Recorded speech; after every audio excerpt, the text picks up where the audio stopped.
Bismillahirrahmanirrahim. Alhamdulillahi alamin. Wa bihi nasta'in ala umuri dunya waddin.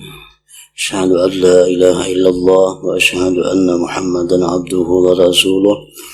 Allahumma salli wa sallim wa barik ala sayyidina Muhammad wa ala ali sayyidina Muhammad. Qala al-musannif rahimahullah wa nafa'ana bi ulumihi. Wa innamal ikhlasu takhlisul amali an hadhihi syawaibi kulliha qaliliha wa kathiriha hatta yatajarrada bihi kasdu taqarrub fala yakunu bihi ba'ithun siwa wa hadha la yatasawwaru illa min muhibbin lillah mustahtirin billah mustaghriqil hammi bil akhirah bihaitsu lam yabqa li hubbid dunya fi qalbihi qarar hatta la yuhibbal akla wasyurba aidan bal takunu raghbatuhu bihi karaghbatihi fi qada'il hajah min haitsu innahu daruratul jibillah fala yashtahid ta'ama li annahu ta'am bal li annahu yuqawwihi ala ibadatillahi ta'ala wa yatamanna an la qubiya syarral ju' hatta la yahtaj ila al-akli fala yabqa fi qalbi hazzun min al-fudul az-zaidah 'ala ad-darurah wa yakunu qadru ad-darurati matluban 'indahu li'annahu daruratu dinihi fala yakunu lahu hammun illa Allah ta'ala. Akhir.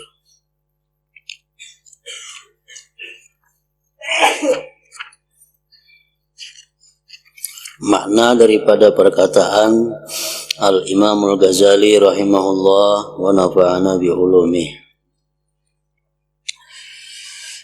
Adapun ikhlas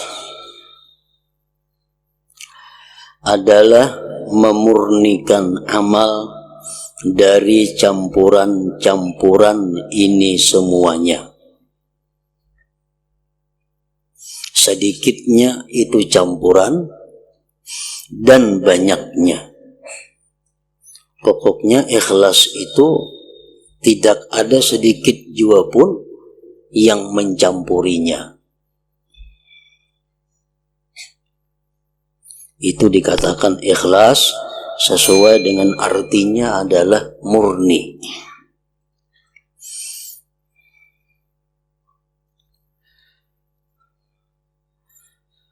Sehingga padanya semata-mata tujuan mendekatkan diri kepada Allah Ta'ala, maka tidak ada padanya pendurung selainnya daripada takarrub kepada Allah Subhanahu wa Ta'ala.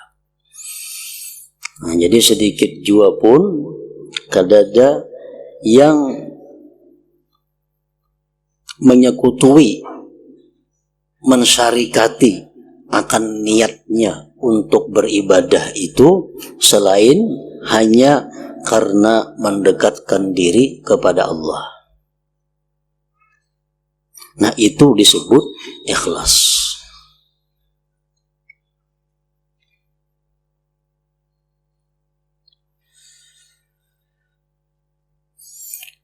Para ulama mengatakan iradatullah fil a'malis salihah sittatu aqsam.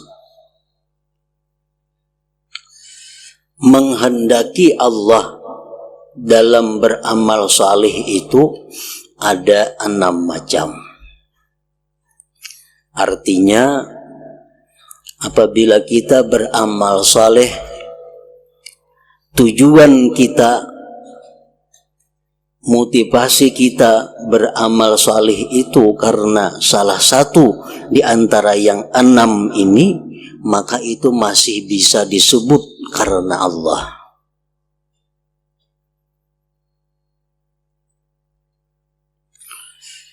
Walaupun yang 6 ini berbeda-beda tingkatan dan martabatnya, tetapi ke-6-6-nya ini masih bisa disebut karena Allah. Ahaduha, yang pertama, ayya'mala khawfan min iqabih. bahwa dia beramal saleh, beramal ibadah semata-mata karena takut terhadap siksa Allah. Inya takutan disiksa Allah itu, takutan disiksa dalam kubur, takutan masuk neraka, takutan disiksa, sehingga inya terdorong untuk beramal saleh. Nah ini bisa masih digolongkan karena Allah ngarannya. Sembahyang, kenapa sembahyang? Aku pun gak ada sembahyang takutan mati ke neraka. Nah ini masih bisa dikatakan karena Allah ngarannya. Kenapa puasa? Mengkada puasa aku takutan dalam kubur kena dihimpit kubur. Nah ini masih karena Allah.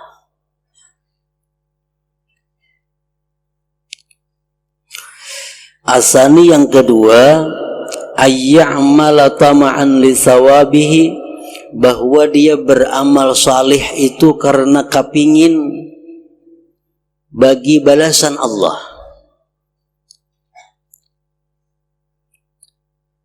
Kenapa inya sembahyang? Supaya masuk surga. Kenapa hakun bersedekah? Karena Allah mengatakan setiap sedekah dilipat gandakan pahalanya 10 kali lipat. Kenapa hakun menuntut ilmu? Karena Allah mengatakan atau hadis mengatakan bahwasanya orang menuntut ilmu itu diridai Allah. Nah jadi inya motivasi beribadah itu, dorongan beribadah itu semata-mata hanya meunting menuju balasan dari Allah. Aku sembahyang tahajud di malam hari supaya aku dicintai Allah. Aku sembahyang tahajud di malam hari supaya aku jadi manusia yang diridai Allah. Nah ini termasuk beribadah karena Allah ngarannya. Termasuk yang dibenarkan.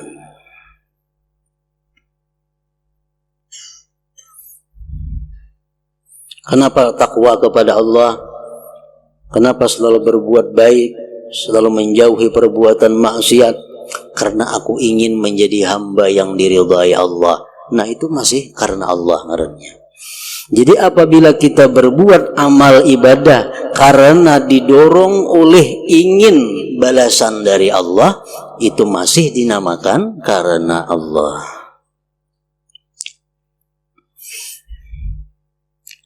Asalisu yang ketiga, ayya'mala haya'an minhu, bahwa dia beribadah, beramal saleh karena malu daripada Allah. Karena malu daripada Allah. Mun aku kada sembahyang, aku supan lawan Tuhan. Aku diberinya kesehatan, diberinya kekayaan, diberinya kemampuan, diberinya perlindungan, diberinya keselamatan. Kada beribadah lah aku, supan aku lawan Tuhan. Nah lalu terdorong karena malunya itu, lalu inya beribadah. Malu kepada Allah. Nah ini termasuk juga karena Allah ngarannya. Itu bisa kita terjadi. Kita menolong orang, supan namun kada menolong. Nah, karena seorang pernah ditolongnya. Nah itu kan karena supan. Kita menghadiri sarwan orang, supan kita kada menghadiri karena ingin suah menghadiri sarwanku karena supan. Nah kalau supannya itu karena kepada Allah, malunya kepada Allah, itu sesuatu hal yang baik, sesuatu hal yang masih dikatakan karena Allah ngarannya. Kenapa aku ndak susah payah beribadah? Karena aku malu lawan Allah mun kada beribadah. Malu kepada Allah kalau kada takwa. Malu kepada Allah kalau aku kada sembahyang. Nah itu bagus. Nomor 3 itu. Ar-rabi'u yang keempat, ayya'mala hubban wa wudda.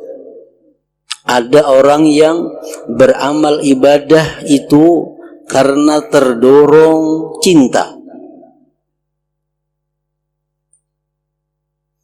Ia cinta lawan Allah, sehingga apa yang disuruh Allah dikerjakannya, apa yang dilarang Allah ditinggalkannya, karena cinta lawan Allah. Jadi perbuatan ibadahnya itu dilakukan karena semata-mata cinta.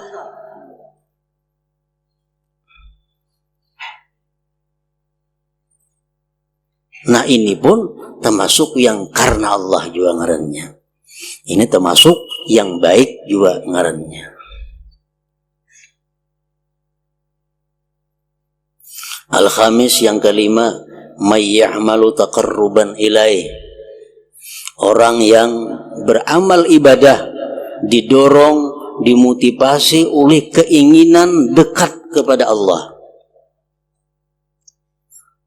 Aku hendak tahajud supaya aku bisa dekat dengan Allah. Aku hendak membaca Quran seminggu 1 khatam supaya aku bisa dekat dengan Allah.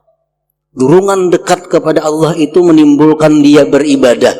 Nah ini sesuatu hal yang sangat baik. Masih dikatakan karena Allah juga itu ngarannya.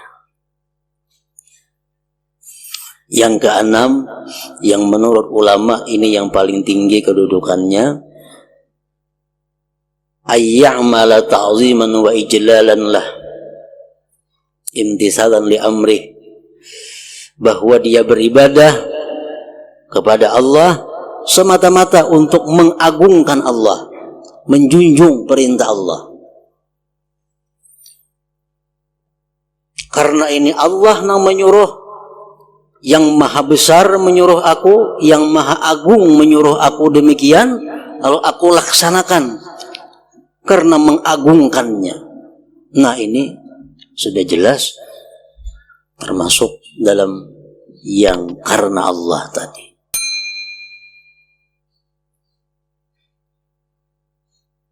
Ini kada tahu dicintai Allah kah? Kada kah? Masuk ke neraka kah? Masuk ke surga kah? Kada jadi soal.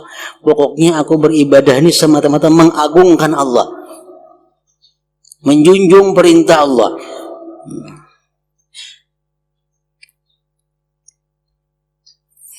Nah 6 macam itu.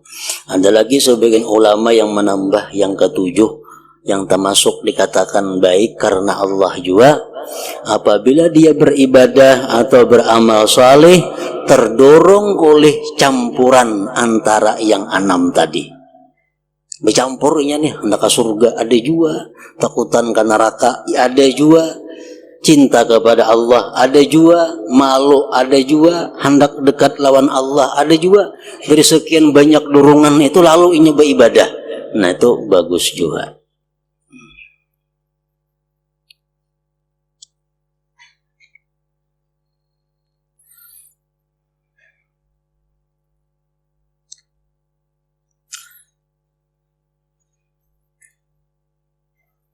Jadi ikhlas itu banyak tingkatan dan martabatnya. Yang penting di dalam tujuan beribadah itu, di dalam niat beribadah itu, kada ada termasuk hal-hal yang ingin menarik keuntungan-keuntungan yang sifatnya pribadi atau duniawi. Kalau kita beribadah, beramal saleh terdorong oleh untuk mendapatkan kepentingan-kepentingan ukhrawi, itu masih baik.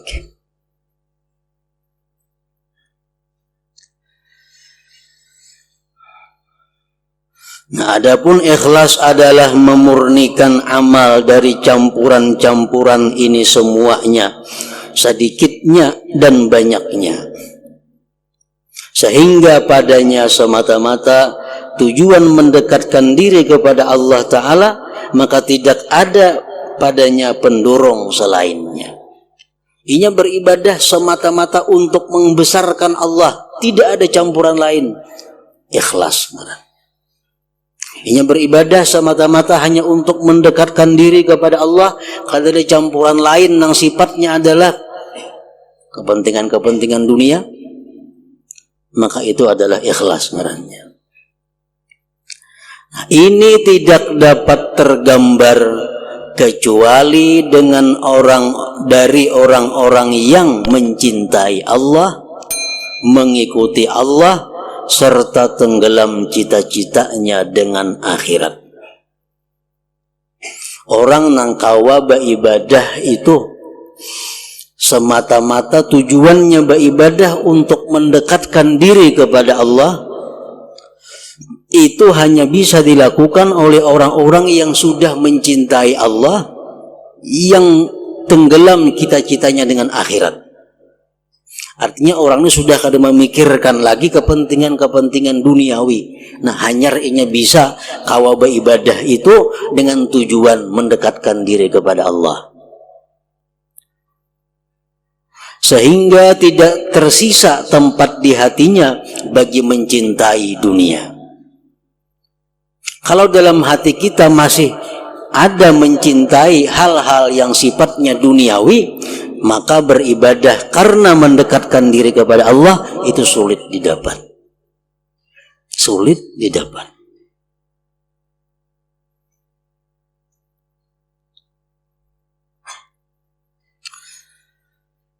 Nah, jadi orang yang ikhlas, orang-orang yang beribadah hanya niatnya itu mengagungkan Allah, menjunjung perintah Allah, itu bisa terlaksana ikhlas seperti itu kalau di hatinya sudah tidak ada tersisa tempat bagi mencintai dunia, sehingga ia tidak suka makan dan minum, bahkan ia kada suka dengan makan dan minum,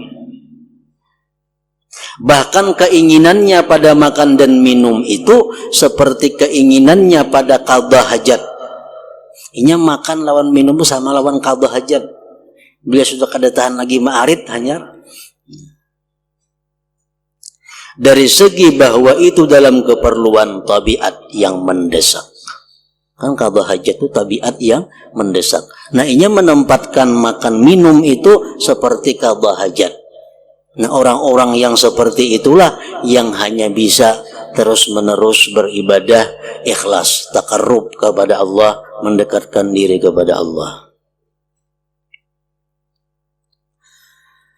Maka ia tidak menginginkan makanan karena ia makanan, tetapi karena makanan itu memberi kekuatan kepadanya atas ibadah kepada Allah. Inya kepingin makan itu bukan karena makanannya, tapi inya kepingin makan itu karena makanan ini dianggapnya menguatkan dirinya untuk ibadah. Nah, itu tujuannya. Dan ia berangan-angan bahwa jikalau ia mencukupi kejelikan lapar sehingga ia tidak memerlukan makan, niscaya inya kada makan. Omongnya tuh kawan bisa kada bawa makanan, itunya kada makan. Nah, maka tidak tersisa dalam hatinya bahagian dari kelebihan yang melebihi atas keperluan dan kadar darurat itu dicari olehnya. Karena itu adalah keperluan agamanya, maka ia tidak mempunyai cita-cita kecuali Allah Subhanahu wa ta'ala. Nah, orang-orang seperti itu nang nyaman beribadah ikhlas. Orang-orang seperti itu nang kau beribadah itu tujuannya selalu ingin dekat dengan Allah. Orang seperti ini jikalau ia makan atau minum atau qadha hajat, niscaya ia ikhlas amalnya serta benar niatnya dalam semua gerakan dan diamnya. Maka jikalau ia tidur umpamanya, sehingga ia dapat mengistirahatkan dirinya agar ia menjadikan kuat beribadah setelah itu. Nah, orang ini makan karena Allah, minum karena Allah, guring karena Allah. Kenapa? Karena semuaan itu makan, minum, guring adalah tujuannya untuk menguatkan inya, melapangkan inya, menyamankan inya untuk ibadah kepada Allah. Maka tidurnya adalah ibadah, dan ia mempunyai derajat orang-orang yang ikhlas padanya. Dan barang siapa tidak demikian, maka pintu ikhlas itu tertutup atasnya kecuali jarang sekali.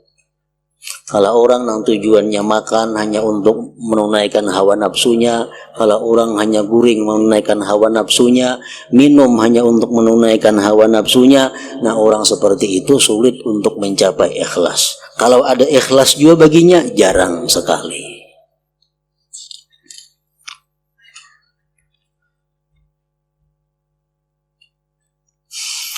Dan sebagaimana barang siapa dikuasai oleh cinta kepada Allah dan cinta kepada akhirat, maka gerakan-gerakannya yang menjadi kebiasaan itu mengusahakan sifat cita-citanya, dan itu menjadi ikhlas.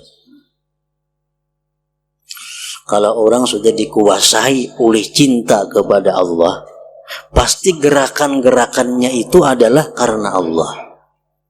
Kalau orang yang dikuasai oleh cinta kepada akhirat, pasti gerakan-gerakannya itu adalah bersesuaian dengan akhirat.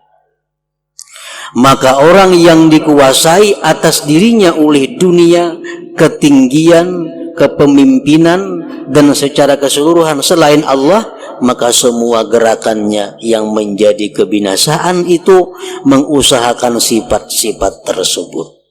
Kalau orang yang cinta kepada dunia, gerakan-gerakannya pasti ujung-ujungnya adalah duniawi.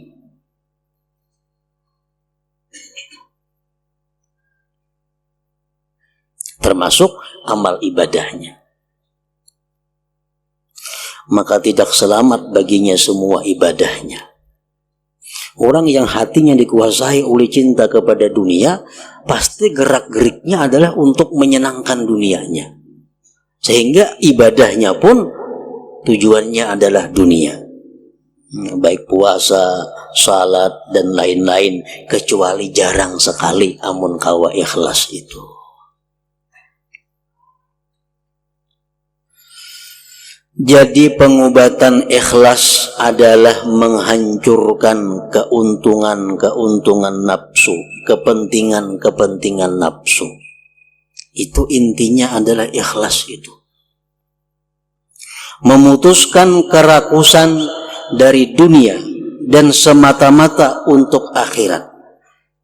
Sekira-kira demikian itu kuat atas hati, maka ketika itu menjadi mudah ikhlas. Kalau orang kepingin hendak lawan surga, hatinya dikuasai cinta kepada surga, apapun amal perbuatannya pasti supaya ke surga. Itu sudah jelas. Orang tuh kepingin benar hendak masuk surga, hatinya dikuasai oleh masuk surga. Nah, amal perbuatan apapun yang dikerjakannya pasti tujuannya supaya masuk surga. Nah, itu masih baik. Nah, orang yang hatinya sudah dikuasai mencintai Allah, apapun perbuatannya di dalam dunia ini pasti tujuannya adalah supaya dicintai oleh Allah. Nah, orang yang hatinya dikuasai oleh mencintai dunia, amal perbuatannya pun supaya dapat keuntungan-keuntungan dunia. Baik itu sembahyang, baik itu puasa, baik itu membaca Quran, terus tujuannya adalah kepentingan-kepentingan dunia. Banyak sekali amal perbuatan yang manusia bersusah payah padanya, dan ia menduga bahwa amal itu ikhlas karena zat Allah, dan sebenarnya ia tertipu padanya karena ia tidak melihat segi penyakit padanya. Orang beribadah siang malam, dikira pas sudah, dikira sudah bagus, cuma karena belum tak uji. Nah, belum diuji, kada tahu apakah bujur atau kada. Nah, begitu diuji, hanya ketahuan, oh ternyata yang sekian lama itu adalah kurang bujur, kurang pas. Sebagaimana diceritakan dari sebagian mereka ulama, bahwa ia berkata, saya mengerjakan salat 30 tahun yang saya melakukannya di masjid pada saf pertama. 30 tahun orang sembahyang berjamaah tiap waktu dan di saf pertama. Padahal 40 hari lagi sudah selamat daripada nifak, selamat daripada api neraka. 40 hari sembahyang berjamaah, ini 30 tahun. 30 tahun Yazidin aku sembahyang berjamaah di masjid setiap hari di saf pertama. Karena saya terlambat pada suatu hari karena suatu halangan, lalu saya melakukan salat di saf kedua. Satu hari ada kesibukan nang kada kawa dihindari, terlambat ke masjid, pas saf pertama sudah hibak, tinggal saf kedua. Maka saya ditimpa oleh perasaan malu kepada manusia. Begitu sembahyang di saf yang kedua timbul rasa supan lawan orang nih, karena kebiasaan sembahyang di saf pertama, di mana mereka melihatku pada saf kedua, timbul supan. Nah, maka saya tahu bahwa pandangan manusia kepadaku pada saf pertama adalah kesukaanku dan sebab kesenangan hatiku di mana saya tidak merasakannya. Dulu kada sadar, dikira saf pertama itu aku sembahyang mengharap keridaan Allah, padahal nyatanya kada, nyatanya adalah untuk kesenanganku, untuk kebahagiaanku. Buktinya begitu aku sembahyang di saf kedua, aku merasa sedih, merasa malu dilihat orang sembahyang di saf kedua. Nah, ini begitu teruji hanya ketahuan bahwa ternyata yang dahulu itu adalah kurang bujur.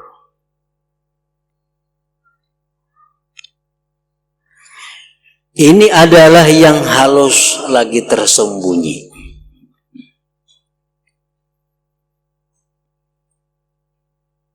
Nah, jadi kalau orang sembahyang kayak tadi, ini ketujuh di saf pertama.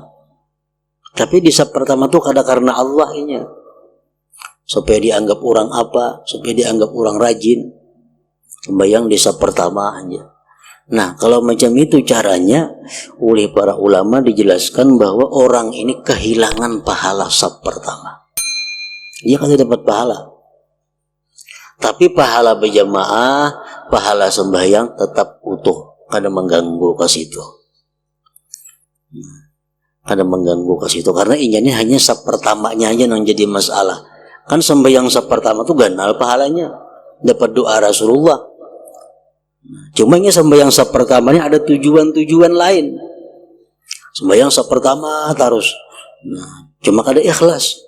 Sembahyangnya ikhlas, berjamaahnya ikhlas, saf pertamanya ini nang kada ikhlas, nah saf pertamanya ini nang kada berpahala. Masalah berjamaahnya, sembahyang fardunya itu kada mengganggu ke situ.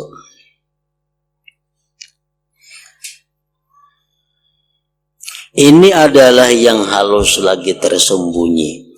Sedikit sekali amal perbuatan selamat dari hal-hal seperti itu. Dan sedikit orang yang memperhatikannya kecuali orang yang diberi taufik oleh Allah Subhanahu wa ta'ala. Orang-orang yang lalai daripadanya kelak melihat amal kebaikan mereka semua di akhirat kejelikan. Orang yang kada teliti beribadah, kada teliti beramal salih, kada memikirkan niatnya ikhlas atau kada sebelum beramal salih. Ini kayaknya di akhirat yang menyangka itu kebaikan padahal kejelikan. Di dunia ada sumbangan menyumbang, ada ini perbuat baik gawi perbuatan baik, ada ini tapi kadang memikirkan sebelumnya niatnya nang apa, ikhlas apa kada. Nah, begitu terlaksana kita anggap itu perbuatan baik kita. Karena bersedekah, memberi orang makan, karena itu kita anggap itu amal kebaikan. Ternyata di akhirat kaina itu menjadi satu kejelikan karena dilakukan tanpa ikhlas, tanpa karena Allah Subhanahu wa ta'ala. Mereka adalah yang dimaksud dengan firman Allah Ta'ala, wa badalahum minallah ma lam yakunu yahtasibun wa badalahum sayyi'atu ma kasabu. Artinya, dan jelaslah bagi mereka azab dari Allah yang belum pernah mereka perkirakan, dan jelaslah bagi mereka akibat buruk dari apa yang telah mereka perbuat. Kada menyangka bahwa memberi makan orang itu ternyata jadi musibah. Menyumbang ini ternyata akibatnya jadi azab. Disangka amal kebaikan, tapi karena kada ikhlas, kada karena Allah waktu melaksanakannya itu jadi kejahatan. Dan dengan firman Allah Ta'ala, qul hal nunabbi'ukum bil akhsarina a'mala alladzina dhalla sa'yuhum bil hayatid dunya wa hum yahsabun annahum yuhsinuna sun'a. Artinya, katakanlah, apakah kami beritahukan kepadamu tentang orang-orang yang paling rugi perbuatannya, yaitu orang-orang yang sia-sia perbuatannya dalam kehidupan dunia ini, sedangkan mereka menyangka bahwa mereka berbuat sebaik-baiknya. Dikira beramal saleh, menolong orang mati-matian, membantu orang mati-matian, dikira perbuatan saleh, perbuatan kebaikan. Ternyata kada jadi apa-apa, bahkan jadi mudarat. Nah, jadi artinya di dalam setiap kita beribadah, dalam setiap kita beramal saleh, maka diperlukan di situ perhatian kepada niat yang baik dahulu sebelum kita memulai pekerjaan itu. Dalam hati kita ada geritik hendak mengaji Quran. Nah, takuni hati. Takuni dulu hati kita, kenapa garang maka hendak mengaji Quran itu? Apa garang tujuannya? Dalam hati kita ada geritik hendak menyumbang takuni dulu hati, nah apa garang niatnya menyumbang itu? Kenapa garang maka hendak menyumbang? Apa karena Allah atau kada? Nah, bila kada karena Allah, kada jadi napa-napa. Duit habis, pahalanya kada ada, barangkali azabnya ada. Nah, makanya at-ta'anni minallah wal ajalah minasyaitan. Perlahan itu dari Allah, kata Rasulullah. Perlahan. Sebelum beramal saleh, perlahan, jangan terburu-buru. Pikirkan niat ini nang apa? Menggawi ini tujuannya apa?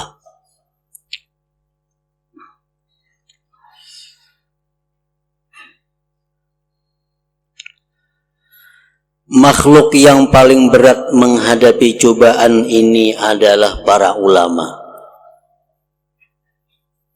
Sesungguhnya pendorong bagi kebanyakan orang atas menyebarkan ilmu adalah kelezatan menguasai, gembira dengan diikuti oleh orang, dan mencari kesenangan dengan pujian dan sanjungan.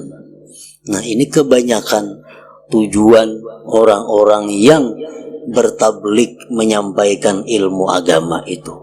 Dia terdorong, kalau aku sudah bisa menyampaikan ilmu agama, aku akan dapat ini. Terdorong itu. Dan syaitan mengacaukan demikian atas mereka, dan ia berkata, jar syaitan,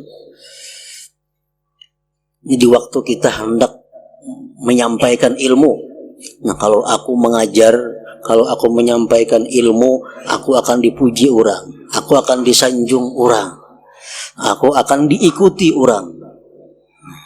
Syaitan menambahkan, ujar syaitan membisiki, tujuan kamu adalah menyebarkan agama Allah dan perjuangan demi agama Allah yang disyariatkan oleh Rasulullah Sallallahu Alaihi Wasallam. Syaitan menambahi campuran niat itu. Padahal pun syaitan ini baik pinanya, tapi kayaknya ketahuan bujur kadanya apakah itu dari syaitan atau kada, begitu kita mendapati ujian. Dan kamu lihat seorang penasihat, ia menyebut nikmat atas Allah Ta'ala dengan menasihati para makhluk dan pemberian nasihatnya kepada para penguasa, dan ia merasa gembira dengan penerimaan manusia akan perkataannya dan menghadapnya mereka kepadanya, dan ia mengaku bahwa ia merasa bahagia dengan apa yang dimudahkan baginya dari membela agama. Nah, ini kadang-kadang timbul perasaan di dalam hati orang yang berdakwah itu. Sekilas model kayak orang bersyukur.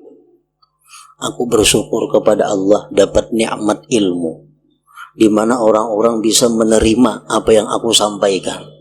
Aku syukur kepada Allah bahwa orang-orang bisa mengamalkan amal kebaikan karena apa yang kusampaikan. Syukur kepada Allah, syukur macam nikmat disambati. Nah, kayaknya ada ujiannya. Dan jikalau tampak daripada teman-temannya orang yang lebih baik pemberian nasihatnya daripadanya, dan manusia berpaling daripadanya, dan mereka datang kepadanya teman, niscaya demikian itu menyakitkannya dan menyedihkannya. Karena satu saat timbul datang kawan kita. Nah, kawan kita ini lebih alim daripada kita, lebih fasih penyampaiannya, lebih baik perkataannya, sehingga orang ampih kepada kita ke tempat kawan kita itu menuntut ilmu. Nah, di saat itu apakah bujur kita bersyukur atau kada tadi?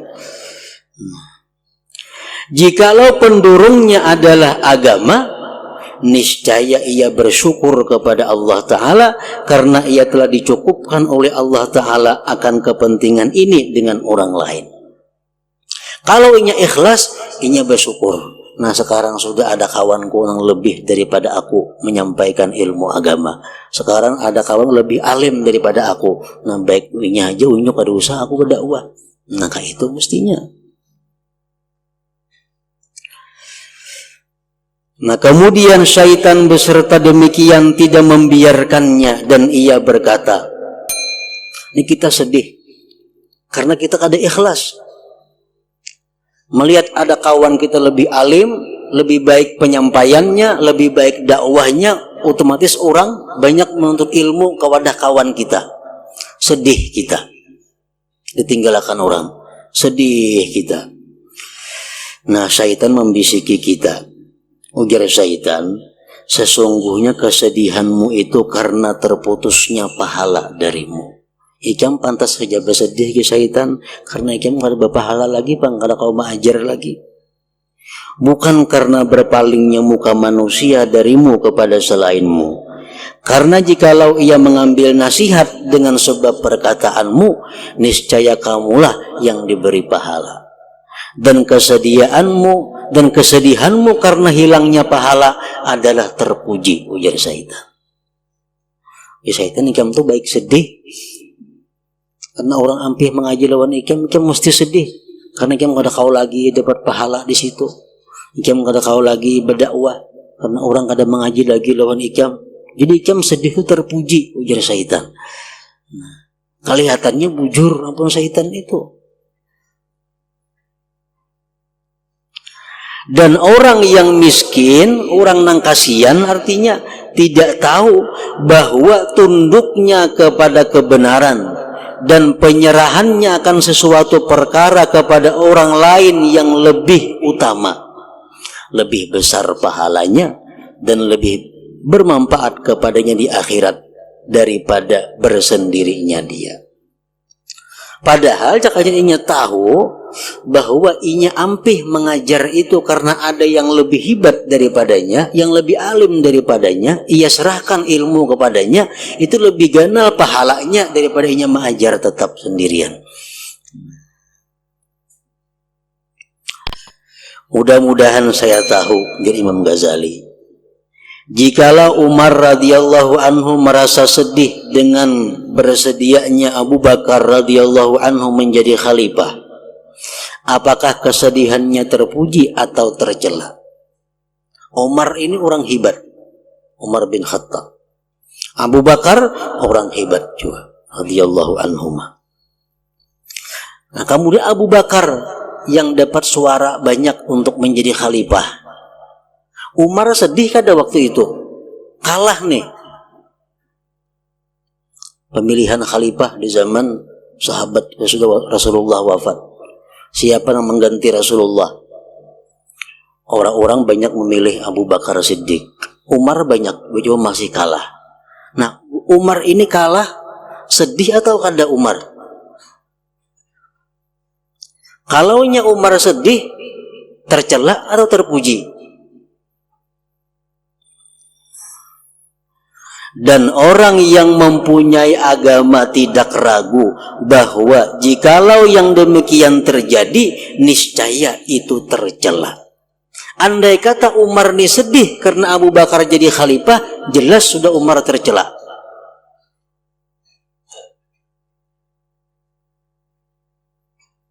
Kenapa tercela? Karena memang lebih hebat Abu Bakar daripada Umar itu. Segala-galanya lebih hebat Abu Bakar daripada Umar. Buktinya Nabi sembahyang jadi imam, sidin uzur, nyuruh Abu Bakar mengganti Nabi. Jakanya hebat Umar, Umar suruh Nabi mengganti sidin jadi imam.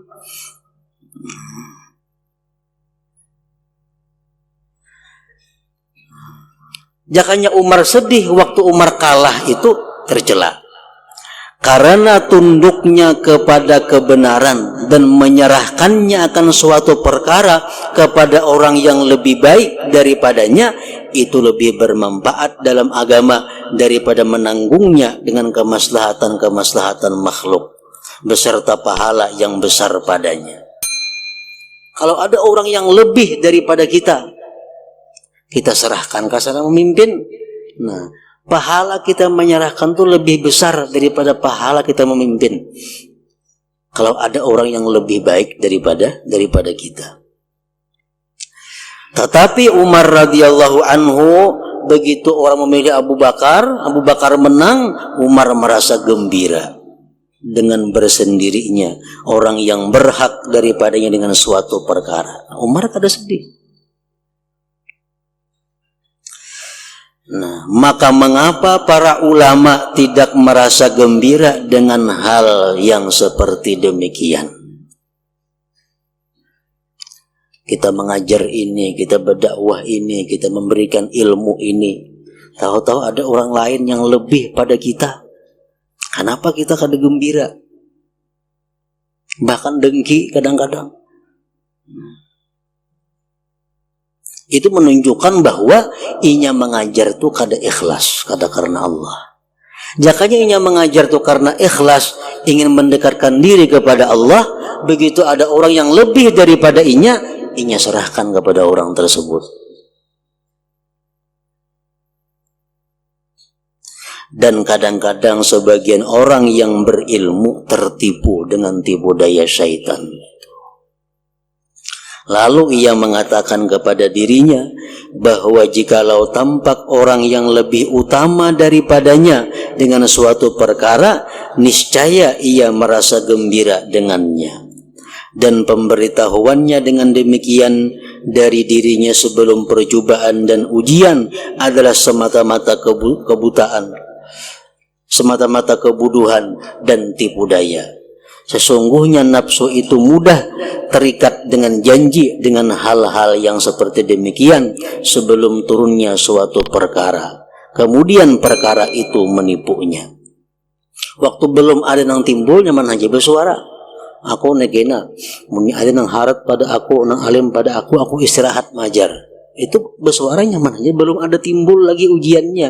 Nah, karena begitu ada timbul ujiannya, di situ nang kada mampu nafsu menerimanya. Maka ia berubah dan kembali dan tidak memenuhi janji. Demikian itu tidak diketahui kecuali oleh orang yang mengetahui tipu daya syaitan dan nafsu. Dan lamalah kesibukannya dengan mengujinya itu. Maka mengetahui hakikat ikhlas dan beramal dengan ikhlas itu adalah lautan yang dalam, di mana semua orang tenggelam di dalamnya kecuali orang yang sedikit, lagi jarang, dan orang yang satu lagi tunggal. Dan itulah yang dikecualikan dalam firman Allah Ta'ala, illa ibadaka minhumul mukhlasin. Artinya kecuali hamba-hambamu di antara mereka yang ikhlas, yang syaitan tidak akan bisa mengganggunya atau menipunya. Maka hendaklah seorang hamba itu kuat pencarian dan pengintaian terhadap hal-hal yang halus ini. Kita beribadah, kita teliti bujur ibadah kita itu. Kalau ada masih tertinggal sisa-sisa ria, tertinggal sisa-sisa menyekutukan Allah, nah kalau itu masih ada, kita bersihi dahulu sebelum kita melakukan apa amal ibadah yang akan dilakukan. Maka hendaklah seorang hamba itu kuat pencarian dan pengintaian terhadap hal-hal yang halus ini. Kalau tidak, niscaya ia dihubungkan dengan pengikut-pengikut syaitan, sedangkan ia tidak tahu. Nah, kemudian selanjutnya penjelasan tentang pendapat para guru tentang ikhlas. Nah, jadi walhasil dari apa yang diterangkan oleh Imam Ghazali ini, bahwa sebelum kita beribadah, sebelum kita melakukan amal kebaikan apapun, kita periksa dahulu serinci-rincinya, bagaimanakah niat kita, apakah yang mendorong kita untuk melakukan itu. Kalau pendorong kita baik, laksanakanlah amal ibadah itu. Kalau pendorong kita kada baik, perbaikilah pendorong itu sehingga menjadi baik.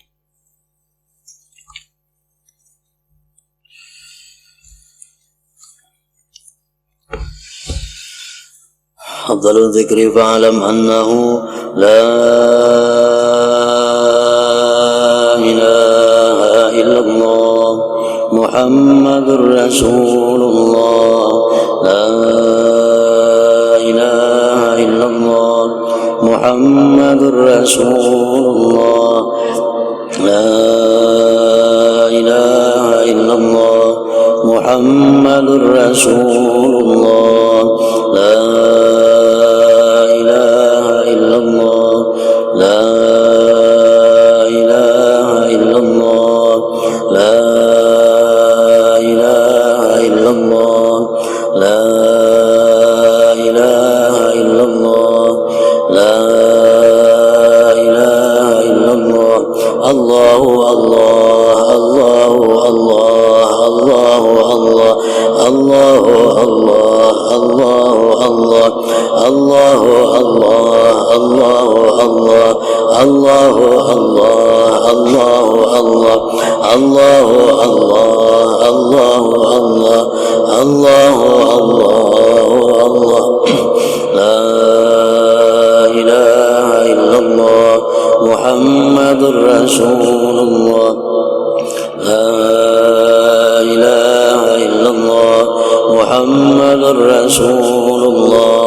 يا أيها الرجل منه شفاعة صلوا عليه سلموا تسليما اللهم صل وسلم.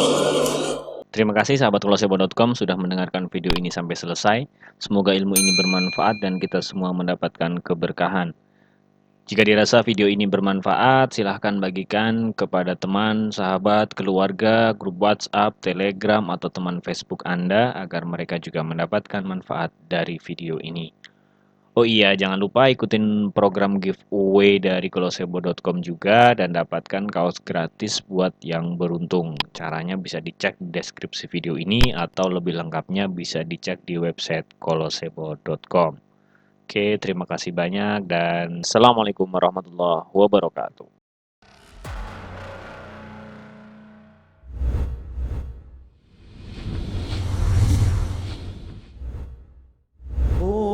قل يا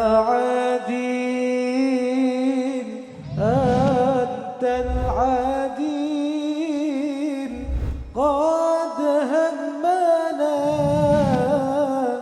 هم عديم وكل شيء همنا يا ولدي بك